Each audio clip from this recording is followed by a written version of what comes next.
लेकिन क्या इस देश में ओबीसी की संख्या 50% से अधिक नहीं है? क्या इस देश के प्रधानमंत्री को नहीं पता? क्या वो सिर्फ ओबीसी का पूरा हिस्सा वो अकेले अपने और गृह मंत्री जी के लिए रखना चाहते हैं? इनकी मंशा थी कि ये महिलाओं को आगे आगे करके कुछ शिकंडी की तरह व्यवहार करके परिसीमन की जो बातें हैं उस पर अपना खेल खेलें। इनकी मंशा साफ नहीं थी, इसलिए इन्होंने 24 में से लागू नहीं किया, अन्य राज्यों के लिए लागू नहीं किया और देर रात 16 अप्रैल को 2026 को इस अधिनियम को, जो पहले 23 में पास हो चुका था, उसको नोटिफाई किया और इस बात की मांग करते हैं कि अभी जो लोकसभा में सीटें हैं, जो राज्यसभा में सीटें हैं, जो विधानसभा के चुनाव हो रहे हैं, उसमें तत्काल प्रभाव से 33% आरक्षण को लागू किया जाए और महिलाओं को प्रतिनिधित्व दिया जाए। जो अपने घर में महिलाओं को सम्मान नहीं दे पा रहा, वो देश की महिलाओं को क्या सम्मान करने वाले हैं। आज के प्रेस वार्ता में आप सबों का हार्दिक स्वागत है, अभिनंदन है, जोहार है। अक्षय तृतीया के शुभ और पवित्र अवसर पर आप सबों के स्वस्थ और सुख समृद्धि की कामना करते हुए आज के प्रेस वार्ता को प्रारंभ करता हूं। आप सभी जानते ही होंगे कि 2023 में नारी शक्ति बंधन अधिनियम सर्वसम्मति से लोकसभा में पारित हुआ और महामहिम राष्ट्रपति महोदय का उस पर अनुमोदन भी प्राप्त हुआ। उसमें कुछ शर्तें भी सरकार की थीं कि पहले सेंसस हो, उसके बाद डिलिमिटेशन हो और उसके बाद महिला आरक्षण की बात हो। तमाम विपक्षी के माननीय सदस्यों ने अपनी सहमति दी और इसको स्वीकार किया, परंतु अभी इतनी जल्दीबाजी में इसकी संशोधन की क्या सरकार को आवश्यकता पड़ी? स्पेशल सेशन बुला करके बिना विपक्ष से राय परामर्श किए आनन फानन में यह संशोधन पेश किया गया। और इतनी हड़बड़ी क्यों, जब अभी बंगाल, तमिलनाडु ये सब में चुनाव हमारे चल रहे हैं, हमारे माननीय सांसद वहां चुनाव कार्य में व्यस्त हैं और यह पेश किया गया स्पेशल सेशन बुला करके लोकसभा में। और जब 2023 को यह सर्वसम्मति से पारित हुआ, माननीय राष्ट्रपति महोदया का अनुमोदन हुआ, तो ये 3 वर्ष बीत जाने के बाद 2026 में और बिना नोटिफिकेशन के बिल पेश होने के बाद रात को नोटिफिकेशन किया गया। 3 वर्ष में यह मौका नहीं मिला और यह भ्रामक प्रचार किया जा रहा है कांग्रेस महिला आरक्षण के विरोधी है। कांग्रेस शुरू से यह सफाई देने की बात नहीं है। हमारे 5 राष्ट्रीय अध्यक्ष बनी महिला में एनी बेसेंट से लेकर सरोजिनी नायडू से लेकर इंदिरा गांधी और हमारे सोनिया गांधी, ये तमाम लोगों को हम लोगों ने सम्मान देने का काम किया है। 2010 में भी हम लोगों ने राज्यसभा में इसको पारित करने का काम किया।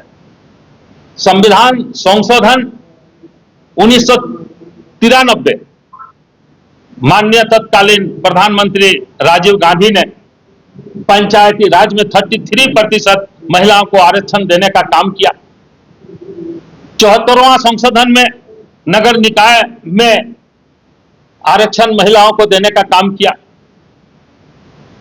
और आज भी सदैव महिलाओं के आरक्षण की पक्षधर कांग्रेस रही है। लेकिन यह भाजपा भ्रामक प्रचार कर रही है। इसका एक ही एजेंडा था कि ये चुनाव में इसको प्रोपेगेंडा करें। और आप देखेंगे कि जिस तरह से 2024 के लोकसभा चुनाव में इनकी सीटें घट गई, 240 में आ गई और 400 के पार जब नहीं हुआ, देखा कि मेरी जमीन घसक रही है, तो इन्होंने जो है one nation one election, SIR, चाहे बिहार हो बंगाल हो, और उसके बाद अधिकतर वोटों को डिलीट करने का काम किया। तो इस तरह से ये एक सोची समझी चाल के तहत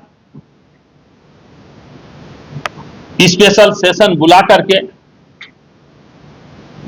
ये जानते थे और इस तरह के ये से संघीय ढांचा पर भी छोटे राज्यों पर इसका बुरा असर होगा। अब हम सबों की मांग है, कांग्रेस पार्टी की मांग है कि भाई जिस तरह ST SC को आरक्षण का लाभ मिलता है, OBC को भी संसद में और लोकसभा विधानसभा में उनको भी आरक्षण का लाभ मिले। तो इस तरह से अब कांग्रेस पूरे प्रदेश में इस पर अपना जन जन तक लोगों के बीच जाएगी और सच्चाई से आम जनता को, लोगों को अवगत कराने का काम करेगी। और कल सभी प्रमंडल में हम लोगों ने इसके संबंध में प्रेस वार्ता के माध्यम से और दूसरे हमारे जो कार्यक्रम होंगे उसकी हम लोग घोषणा करेंगे। अब माननीय नेता विधायक दल श्री प्रदीप यादव से अनुरोध करता हूं कि वो अपना विचार रखेंगे।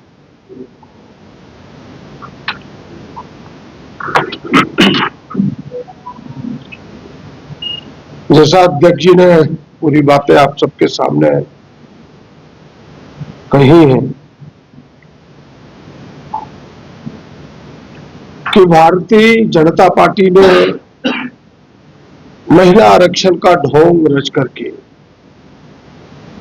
अपने राजनीतिक स्वार्थ पूरा करने का प्रयास किया।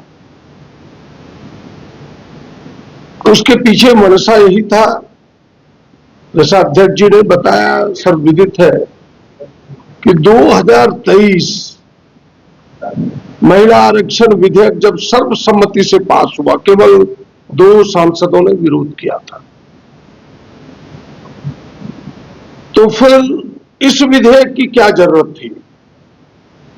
लोकसभा राज्यसभा में उनके पास कोई शब्द नहीं थे, उनके पास कोई वाक्य नहीं था कि क्या इसके उत्तर में हम दुनिया को बताएं, देश को बताएं, देश की जनता को बताएं। और उसमें ये शर्तें स्पष्ट है कि भाई जो जनगणना होगा और फिर परिसीमन होगा, इसके बाद महिला आरक्षण यह बिल सामने आएगा, यह कानून का रूप लेगा। एकाएक यह सामने लाना केवल पर्दे के पीछे परिसीमन को करना था। और जनगणना होगा देश में, तुम्हें पता है कि जातियों की संख्या सामने आएगी और जातियों की संख्या सामने आएगी तो ST SC अल्पसंख्यक OBC का दबाव बढ़ेगा। उन महिलाओं को भी आरक्षण उन्हें देना होगा। उन महिलाओं के हक में कटौती के लिए, OBC का कटौती के लिए, ST SC के कटौती के लिए, अल्पसंख्यकों के अधिकार के कटौती के लिए इस संशोधन को उन्होंने पेश किया है। आज उनका चेहरा बेनकाब हुआ है, उनके पास कोई उत्तर नहीं है। और हम कांग्रेस के लोग तो आज से नहीं, आजादी के बाद ही हमने महिलाओं को समान रूप से देखा है, समान रूप से कांग्रेस ने अधिकार दिया है। अमेरिका जैसा देश जो 1776 में आजाद हुआ, महिलाओं को वोटिंग का अधिकार 144 वर्ष बाद 1920 में दिया। हम तो आजादी के साथ ही जितना महिलाओं को उतना पुरुषों को अधिकार मिला, सबको वोट का अधिकार मिला। 2010 में हमने महिला विधेयक 33% आरक्षण विधेयक भी लाया था लोकसभा में कांग्रेस ने, कुछ कारणों से वह बिल पास नहीं हो पाया।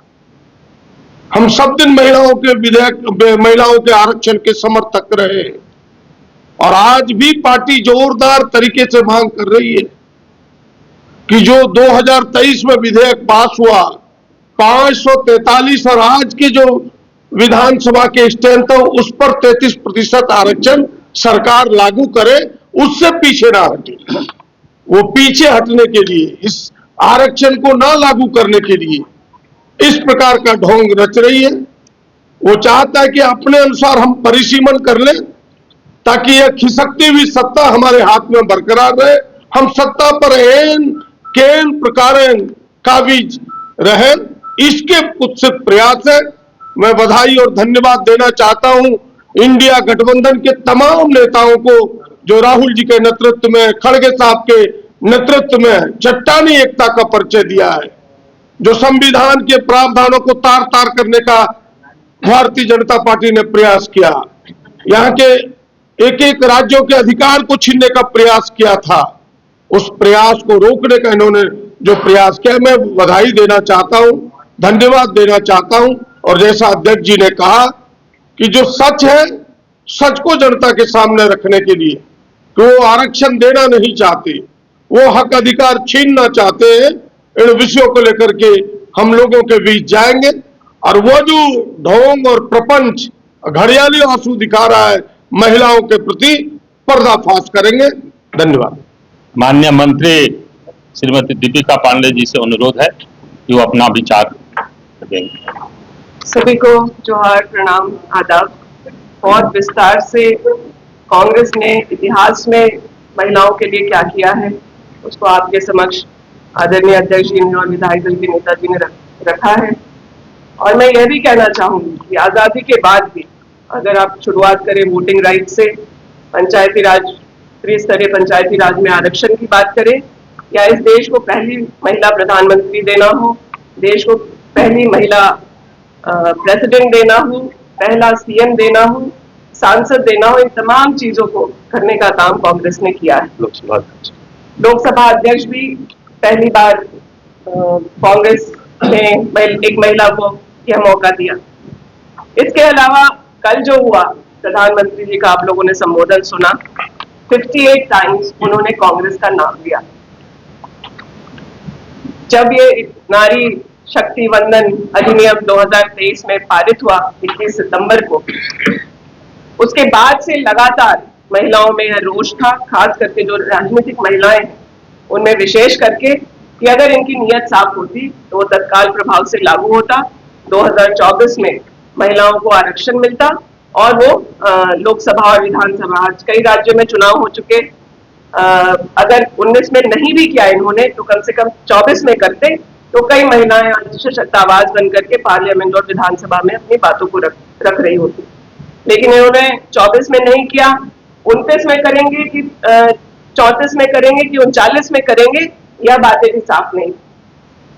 बिना किसी बातों को बहुत दबाव बनाए पूरे विपक्ष ने महिलाओं की बात की तो उसको सर्वसम्मति से पारित किया। इनकी मंशा साफ नहीं थी, इसलिए इन्होंने 24 में से लागू नहीं किया, अन्य राज्यों के लिए लागू नहीं किया और देर रात 16 अप्रैल को 2026 को इस अधिनियम को, जो पहले 23 में पास हो चुका था, उसको नोटिफाई किया।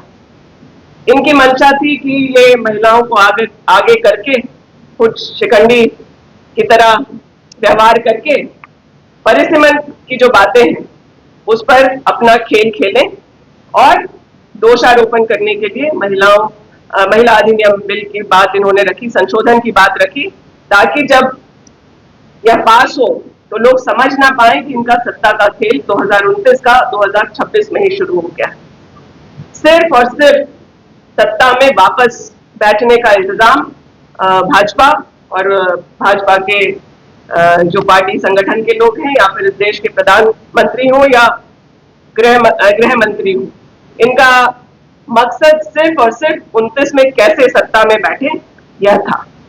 अगर यह नहीं होता तो ये पहले कास्ट सेंसस का इंतजार करते और उसके बाद सभी वर्गों का, SC ST की संख्या तो पता है, लेकिन क्या इस देश में ओबीसी की संख्या 50% से अधिक नहीं है? क्या इस देश के प्रधानमंत्री को नहीं पता?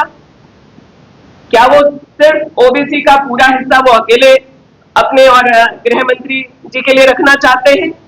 उन्होंने ओबीसी पुरुषों के साथ हो या फिर ओबीसी की महिलाओं की बात हो, इन दोनों के मामले में उन्होंने सारा कोटा खुद के लेके रखने का काम किया है और अब भी ये इनकी मंशा सही नहीं है। 2010 में राज्यसभा से कांग्रेस ने इस बिल को पास कराया था और लोकसभा में जब ये बात आई तो पहली बार चर्चा हुई कि कोटा विद इन कोटा की बात लोगों के बीच से उठ करके आई। 2011 के सेंसस में ओबीसी की गिनती नहीं हुई थी, तो हमारे पास बैकग्राउंड नहीं था कि जहां हम इन चीजों को ओबीसी के आरक्षण को सुनिश्चित कर सकें। लेकिन 23 में जब यह विधेयक आया तो यह सोचते हुए कि जब सेंसस हो जाएगा तो ओबीसी को भी उसका प्रतिनिधित्व मिल जाएगा, यह सोचते हुए हम लोगों ने उसको सर्वसम्मति से लोकसभा में पारित किया और जिसको नोटिफाई करने के लिए इनको 3 साल लग गया। आज बिना कास्ट सेंसस कराए परिसीमन को लागू करके कैसे संघीय ढांचा को प्रहार करके संविधान को बदलने का जो ये षड्यंत्र इन्होंने किया था उसको विपक्ष ने धाराशाही किया। पहली बार 2014 के बाद इन्हें यह पता चला है कि विपक्षी एकता क्या है और ये खूब अच्छे से समझ रहे हैं कि हवा बदल रही है, देश का मौसम जो है वो बदल रहा है और लोग समझ गए हैं कि इन्होंने कोई भी वादा चाहे महिलाओं को किया हो, किसानों को किया हो, मजदूरों को किया हो, किसी जाति धर्म के लोगों को किया हो, इन सभी मामलों में वो फेल है। अगर महिलाओं के प्रति इनकी मंशा साफ होती और महिलाओं के लिए दर्द होता तो ये उन्नाव, हाथरस, कठुआ जैसे मामलों में चुप न रहते। इनके खुद के मंत्री, विधायक, सांसद कई सारे मामलों में महिलाओं पे एट्रोसिटीज के मामले में नामित हैं और ये जो दोषी भी हैं और जब खिलाड़ी तक सड़कों पर रो के बिलख के प्रोटेस्ट कर रही थी तब भी इनके कान में कोई चू नहीं देगा। कल प्रधानमंत्री जी देश की महिलाओं से माफी मांग रहे थे, हाथ जोड़कर ऐसे मांगना ही चाहिए, मांगना चाहिए मणिपुर की आदिवासी महिलाओं से कि जिन्हें नंगे परेड कराया गया उस समय इनका दिल नहीं पसीजा। और क्यों नहीं, मणिपुर जैसे मामले जब हुए तो अगर महिलाओं के प्रति संवेदना थी तो उस दिन राष्ट्र को संबोधित करते। इनका कल का भी संबोधन इनके षड्यंत्र को पर्दाफाश कर रहा है और कांग्रेस का डर, विपक्षी दलों का भय इन्हें कितना हो गया है वह सामने है। आज फिर भाजपा की महिलाओं को सड़कों पर उतार करके ये अपने चुनाव में फायदा लेना चाहते हैं, वो महिलाएं भी समझ रही हैं। आज जिस तरीके से संसद में इनका यह बदलाव का जो प्रस्ताव था, जो संशोधन का प्रस्ताव था वह गिरा, इसका मतलब है कि उनके साथ बैठे लोग भी उनसे आज सहमत नहीं और इसकी आशंका में कि आने वाले समय में सत्ता उनके हाथों से बाहर हो जाएगी, ये इस तरह का दुष्प्रचार कर रहे हैं। लेकिन प्रधानमंत्री जो ठीकरा कांग्रेस के सर पे फोड़ना चाह रहे हैं वो सरासर गलत है और देश इस बात को समझ रहा है। आज लोग घर से निकल करके कोई विपक्षी दल का ना भी जाएगा तो वो जानते हैं कि मोदी जी कल भी झूठ बोल रहे थे और आगे भी झूठ बोलेंगे। उन्होंने किसानों के मामले में झूठ बोला है, उन्होंने मजदूरों के मामले में झूठ बोला है, उन्होंने सैनिकों के मामले में झूठ बोला है और फिर से महिलाओं के साथ तो खास करके उनकी क्या नियत है ये सभी जानते हैं। जो अपने घर में महिलाओं को सम्मान नहीं दे पा रहा वो देश की महिलाओं को क्या सम्मान करने वाले हैं।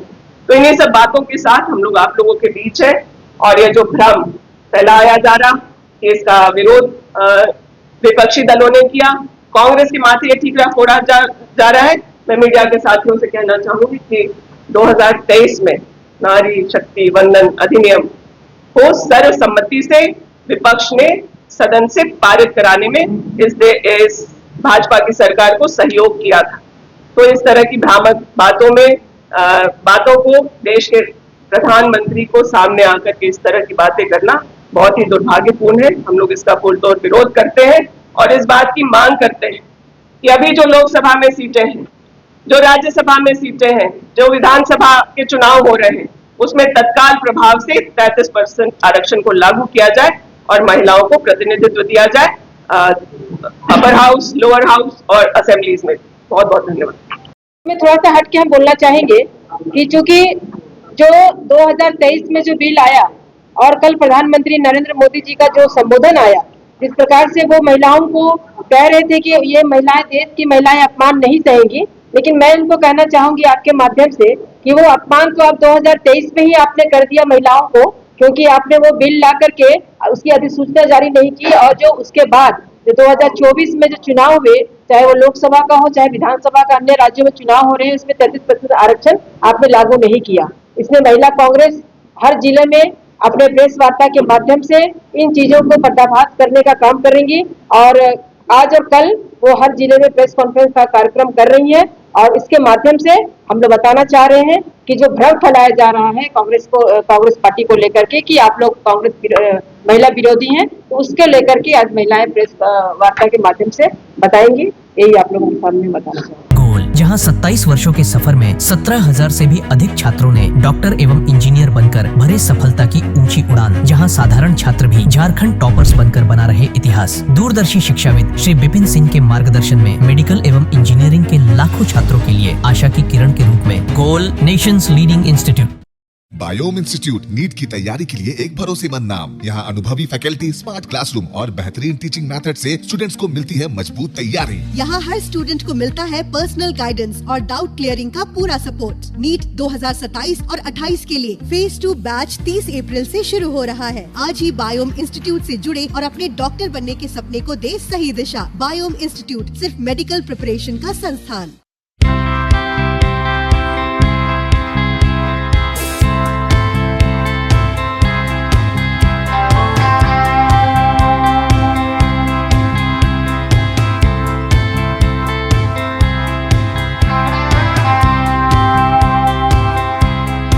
आप भी है देश सेवा के लिए तैयार, तो आपका सपना होगा साकार। 10th 12th के बाद एनडीए में जाने का रास्ता रॉ डिफेंस एकेडमी करेगी आसान। और एडमिशन से पहले सभी जरूरी क्राइटेरिया की जांच की जाती है, जैसे height, weight, eye rotation, chest measurement, carrying angle, colour blindness. यहाँ एक्स एंड सर्विंग ऑफिसर्स के गाइडेंस में रेगुलर एसएसबी, और वो सब कुछ जो आपके एग्जाम क्रैक करने के लिए जरूरी है। मतलब एडमिशन से पहले ही आपको पता होगा कि कहाँ मेहनत करनी है। तो ज्यादा इंतजार मत कीजिए, क्योंकि नए बैच की डेट अनाउंस हो चुकी है। और अधिक जानकारी के लिए स्क्रीन पे दिए गए नंबर पर संपर्क करें। प्रतियोगिता परीक्षा की तैयारी का एकमात्र संस्थान NIBM banking, SSC, railway, JPSC परीक्षा की करे तैयारी। जौहरी का भूमिका ये संस्था अदा कर रही है और हीरा चमक रहा है। पूरे NIBM परिवार को मैं तहे दिल से धन्यवाद देती हूँ कि उन्होंने अपने कुम्हार के रोल को बहुत अच्छी तरह से निभाया। मेरा सिलेक्शन IBPS CSA में बैंक ऑफ महाराष्ट्र में हुआ है। करंटली मेरा RRBPO में हुआ है। मेरा सिलेक्शन बैंक ऑफ इंडिया में एज ऑफिसर स्केल 1 हुआ है। मेरा सिलेक्शन इंडियन ओवरसीज बैंक में एज PO हुआ है। NIBM झारखंड का एकमात्र संस्थान। thefollowup.in like, share and subscribe. www.thefollowup.in